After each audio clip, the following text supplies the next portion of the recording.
नमस्कार मित्रांनो, तायडे ऋषी यूट्यूब चॅनलवरती तुम्ही नवीन असाल तर आपल्या चॅनलला आत्ता सबस्क्राईब करा आणि लगेच करा आणि बेल आयकॉनसुद्धा दाबायला विसरू नका. कारण आता हुकमाची राणी ह्या मालिकावरती वेगळं नवीनच ट्विस्ट आलेलं आहे. कारण हुकमाच्या राणी ह्या मालिका कंपनीच्या मनला निलाव होत होता आणि राणीने तो निलाव कसा थांबवला आणि काय थांबवला आणि विक्रांतने सर्व मोठमोठाले लोक निलावासाठी आणलेले होते आणि निलावासाठी बसलेले होते. कारण विक्रांतने एवढे मोठाले लोक निलावासाठी आणून बसवलेली होती. कारण की विक्रांतला फक्त कंपनीचा निलाव करून पैसे करून घ्यायचे होते आणि राणीला तोंडावरती पाडत होतं. कारण राणीला म्हणत होतं की राणी, माझ्या नावावरती कंपनी आहे, तुझं काहीच चालू शकणार नाही, असं फक्त विक्रांतला करत होतं. पण विक्रांतला काय माहिती की राणी पुरावेसहित बोलणार आणि पुरावेसहित करणार. पण वट सावित्रीच्या पुनवाच्या दिवशी असं काही घडलेलं आहे. कारण राणीचा पाय मुरगाळला होता आणि इंद्राने राणीला उचलून घेऊन फेरे मारलेले आहे. आपले दोऱ्याच्या धाग्याचे वट सावित्री वडाला फेरे मारत आहे, तर आपल्याला पुढे थंबनेलमध्ये दिसणारच आहे. तर मित्रांनो, आता विक्रांतने निलावासाठी भरपूर मोठमोठे लोक आणून बसवले होते. निलावी केलेली होती. कंपनीचा निलावासाठी एक अनाउन्समेंट टाकलेलं होतं. एवढे मोठे लोक लिलावासाठी आलेले होते. कारण त्या लोकांना माहिती होती की कंपनी आपण घेतली तर कंपनीमध्ये आपला भरपूर फायदा होऊ शकतो, असं लिलावामध्ये मोठ्या लोकांना वाटत होतं. पण विक्रांतचा प्लॅन विक्रांतवरच फिरला. कारण मालतीदेवीने विक्रांतच्या कपाटामधून कागदपत्र चोरून घेतलेले होते. कारण जे फॅक्टरीचे कागद होते कंपनीचे, ते कागद मालतीने चोरून काढून ठेवून दिलेले होते. कारण आता फक्त राणी बोलणार तर पुराव्याशी बोलणार. राणी विक्रांतला म्हणते, विक्रांत, तुझ्यापाशी फॅक्टरीचे कागद आहे का, तुझ्या नावावरती आहे का नाही? तर विक्रांत चक्क बूम झाला. विक्रांत म्हणतो, हा ना राणी, माझ्याजवळ कागदपत्र आहे, तुझ्याजवळ आहे की, तू दाखव.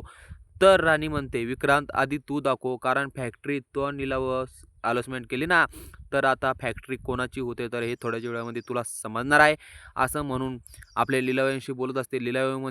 फॅक्टरीचा लिलाव सुरू होत. मूळ कागदपत्राचा वापर जेव्हा मालतीने विक्रांतच्या कपडातून कागदपत्र चोरली होती, त्या कंपनीचे ओरिजिनल डॉक्युमेंट आणि मालतीचे कागदपत्रे राणीच्या हाती लागली होती.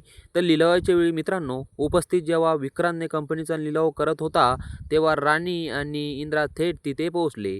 कायदेशीर व्यक्ती राणीने वकील भाषा स्पष्ट केले की ही प्रॉपर्टी आबांच्या नावावर आहे. विक्रांतने फसवणूक करून आबांचे स्वाक्षर घेतले होते आणि हे सर्व कोर्टात सिद्ध झाल्यामुळे पुरावे राणीकडेच होते. पुरावे राणीकडेच होते. लिलाव रद्द. राणीचे कायदेशीर उतरण्यामुळे राणी पुराव्यामुळे लिलाव प्रक्रिया थांबली, कंपनीचे विकण्यापासून वाचवली. दिलेल्या व्हिडिओनुसार मालतीने विक्रांतच्या कपडातून कंपनीचे लिलावांचे आणि प्रॉपर्टीचे मूळ कागदपत्र कशा प्रकारे चोरले किंवा मिळवले याबाबतची सविस्तर पूर्वभूमी ही प्रत्यक्ष कृती माहिती व्हिडिओमध्ये दिलेली नाही. व्हिडिओमध्ये केवळ एवढेच नमूद केलेलं आहे की ज्यावेळेस मालतीने विक्रांतच्या कपडातून कागदपत्रे चोरून आणली होती, तेव्हा कंपनीचे प्रॉपर्टीचे मूळ कागदपत्र इष्ट होते. कायदेशीर दावे. राणीने लिलावाच्या ठिकाणी सर्वांसमोर स्पष्ट केले, ही प्रॉपर्टी आबांची आहे, आबांच्या नावावर आहे. तिने कोर्टात सिद्ध झालेले पुरावे आणि ओरिजिनल डॉक्युमेंट हातामध्ये धरून हे दाखवून दिले की विक्रांतने फसवणूक करून आबांची साक्षरश घेतल्या होत्या. लिलाव थांबणे. राणीचे कायदेशीर व्यक्तिदानानंतर आणि तिच्याकडे असलेले पुराव्यामुळे लिलाव घेण्यासाठी आलेले लोकांना कंपनीची खरेदी करण्यापासून तिने रोखलं आणि यशस्वीरित्या हा लिलाव थांबला. वट पौर्णिमेच्या दिवशी राणीने मंदिराकडे पूजा करण्यासाठी जात असताना तिला एक शारीरिक समस्या उद्भवली आणि चालत असताना तिचा पाय मुरगाळला, ज्यामुळे तिला चालणे कठीण झाले आणि ती खाली बसली. त्यानंतर इंद्रा राणीची काळजी घेत तिला उचलून घेतले आणि पूजेसाठी मंदिरापर्यंत नेले. तर मित्रांनो, लिलाव ठिकाणी राणीने कोणा एक व्यक्ती खास मदत घेतल्यानंतर उल्लेख नाही, परंतु इंद्रांसोबत तिथे पोहोचली होती. तसेच राणीने कंपनीच्या कामगारांच्या कमिटीला सोबत घेऊन लिलाव कठीण उपस्थित दर्शवलं होती. तिने स्वतःच्याकडे असलेल्या ओरिजिनल डॉक्युमेंटच्या मूळ कागदपत्रांच्या आधारे कायदेशीर पुरावे सादर करून कंपनीचा लिलाव थांबवला. कायदेशीर पुरावे आणि राणीची एंट्री. जेव्हा विक्रांत आणि उर्मिला कंपनीचा लिलाव करत होते, तेव्हा राणीने तिथे येऊन कंपनीच्या मालकीचे ओरिजिनल डॉक्युमेंट मूळ कागदपत्रे सादर केले. कागदांच्या आधारे तिने सिद्ध केले की विक्रांत आबांचे सह्या फसवणूक करून घेतलेली कंपनीवर आबांचे कायदेशीर हक्क ह्यामुळे विक्रांतचे लिलावांचा डाव पूर्णपणे फसला आणि तो कायदेशीर पश्चाताप अडकला. शेवटचा विरोध कंपनीचे मॅनेजर शेटे यांनी विक्रांतच्या दादागिरीला आणि कामगिरीविरुद्ध निर्णय स्पष्ट नकार दिला. शेटेंनी जेव्हा स्पष्ट केले आबासाहेबांचे निर्णय यशस्वी आणि समर्थक करण्यात जेव्हा विक्रांत अवस्था झाले अविजय फज्जत आणि विक्रांतला वाटले की होते की आता मालतीने राणीवर खुश असणे मुख्य कारण म्हणजे राणीवर मालती खूप खुश होती. कायदेशीर लढाई केस जिंकून दाखवली. मालतीने राणीच्या शांततेवर सुरुवात केलेला विश्वास नव्हता आणि राणीने दिलेला शब्द पाळून दाखवला. घरांसाठी एवढे मोठे कार्य केले ज्यामुळे मालतीने तिच्या मनापासून कौतुक करते. विक्रांत कंपनीचे मॅनेजर शेटे यांना एक नोटीस दिली होती ज्यामध्ये त्याने कंपनीचा लिलाव करण्याचा घोषित केले होता. विक्रांत शेटेंना ही नोटीस नोटीस बोर्डवर लावले आणि सर्व कामगारांना या लिलावाबाबत माहिती घ्यायला सांगितले होते. या निर्णयामुळे कामगारांवर नोकरी गमावण्याचा वेळ येणार होती ज्याला शेटेंनी तीव्र विरोध केला होता. लिलावांच्या ठिकाणी राणीने सर्वांना स्पष्ट सांगितले की ही कंपनी पूर्णपणे त्यांच्या आबाच्या मालकीची असून त्यांच्या नावावर आहे, त्यामुळे कोणीही ती खरेदी करू शकत नाही. ती पुढे सांगितले की विक्रांत आबा सह्या फसवणुकीने घेतल्या आहेत. ह्या कोर्टात आधी सिद्ध झाले आहे आणि फसवणुकीचे मूळ पुरावे तिच्याकडे म्हणजे राणीकडे जमा होते. राणीच्या ह्या कायदेशीर व्यक्तीनंतर लिलाव थांबला. कामगारांचा थेट प्रक्रियाचे स्पष्ट विश्लेषण लावलं थांबल्यानंतरही, परंतु जेव्हा लिलाव यशस्वी थांबला गेला कंपनी विकली गेली नाही तेव्हा ही आनंदाची बातमी राणी इंदिरा घरी जाऊन आबांना दिली. ज्या संपूर्ण घटनाक्रमांकावर माडिक कुटुंबावर आणि संबंधित कामगारांवर आनंदाचे वातावरण पसरले आणि सर्वांनी राणीचे कार्याचे कौतुक केले. तर मित्रांनो, राणीने वटपौर्णिमेच्या पूजेसाठी खूप सुंदर आणि नटून थटून तयार झाले दाखवले आहे. तिने अगदी नक्षत्रासारखे देखणी दिसत होते असे व्हिडिओमध्ये नमूद केले आहे.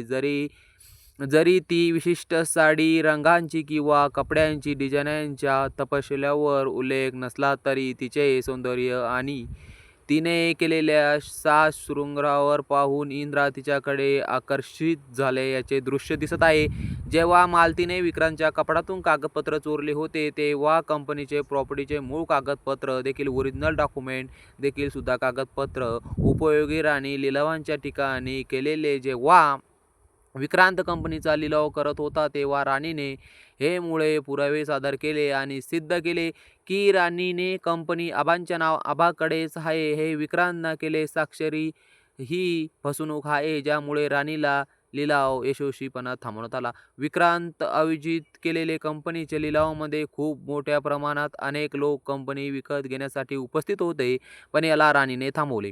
राणी लिलावांच्या ठिकाणी प्रत्यक्ष नामांकन नसल्याने तरीही तिने मोठ्या माणसाने कंपनीची खरेदी करण्यास आल्यास नमूद करण्यास सांगितले. मालतीने विक्रांतच्या कपाटातून चोरलेले कागदपत्र कंपनीच्या मालकीच्या हक्काची प्रॉपर्टी यामुळे कागदपत्राची होती, ज्या कागदपत्राच्या आधारे राणीने नंतर कंपनीचा लिलाव थांबवून ती वाचवली. कंपनी सुरक्षित आणि राणी आबांना सांगितले की तिचे कायदेशीर मार्ग विक्रांतला लिलावांचा डाव मोडून काढला आहे. कंपनीचा लिलाव कोणीही व्यक्ती जिंकले नाही, म्हणजेच ती कंपनी आता विकली जाणार नाही, फक्त आबांचीच राहणार. कायदेशीर विजय राणीचे हे स्पष्ट केला. कंपनीचे सर्व हक्क आबांच्या नावावर आहेत हे आणि तिने कोर्टाला कागदपत्राच्या आधारे ही प्रॉपर्टी आता पूर्णपणे सुरक्षित केलेली आहे.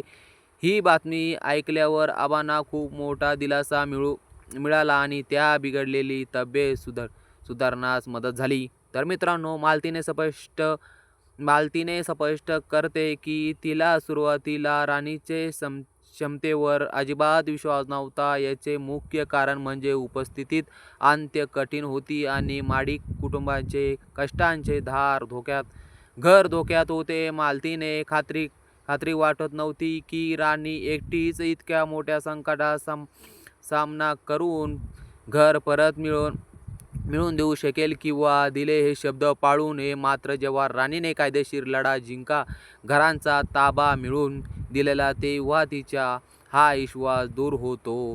तर मित्रांनो, राणीच्या मनापासून कौतुक. वटपौर्णिमेच्या दिवशी राणीने आपल्या पतीसाठी इंद्रांसाठी निरंकार उपास निर्जलांग उपास धरून त्यांच्या दीर्घायुष्यासाठी प्रार्थना करण्याचा संकल्प केला. विशेष म्हणजे राणीने आपल्या उपवास धरला होता पाहून इंद्राने तिच्यावर असलेले प्रेमासाठी तिच्या निरंकार उपास धरला आणि त्याने राणीसारखी जोडीदार प्रत्येक जन्मात मिळावी इच्छा पूर्ण होते. त्यांच्या मित्रांनो, त्याची आयोजित केलेले खालील कंपनीचे ताबा मिळणे याला माडिक कुटुंबाची संपत्ती विशेष त्यांची कंपनी त्यांच्या हातातून पूर्णपणे काढून घ्यायची होती. लिलावाचा डाव. त्याने कंपनीच्या मॅनेजरला शेटे यांना कंपनीच्या लिलाव करण्याची नोटीस दिली आणि कामगारांना नोकरीवरून काढून टाकण्याची धमकी दिली, जेणेकरून तो ही कंपनी विकणार स्वतःचा स्वार्थ साधू शकेल. कुटुंबाला त्रास देणे. माडिक कुटुंबाच्या कष्टांच्या मालतींचे नाश करणे. कायदेशीर डॉक्युमेंट आणि मालतीने आणि राणीने हे सर्व चोरून थेट दिलेले होते. आक्रमण केलेले होते. कायदेशीर आधारित विक्रांत लिलावाचा डाव फसला आणि विक्रांतला पोलिसांच्या ताब्यात देण्यात सुद्धा आलेलं आहे. कायदेशीर उत्तर. राणीने कोर्टातील कागदपत्राच्या आधारे सिद्ध केलेले हे सर्व गैरप्रकारे कायदेशीर चौकट बसत आहे. तर मित्रांनो, तुम्ही आपल्या चॅनलवरती नवीन असाल तर आपल्या चॅनलला आता सबस्क्राईब करा आणि शेवटपर्यंत हे व्हिडिओ पाहायला विसरू नका. धन्यवाद.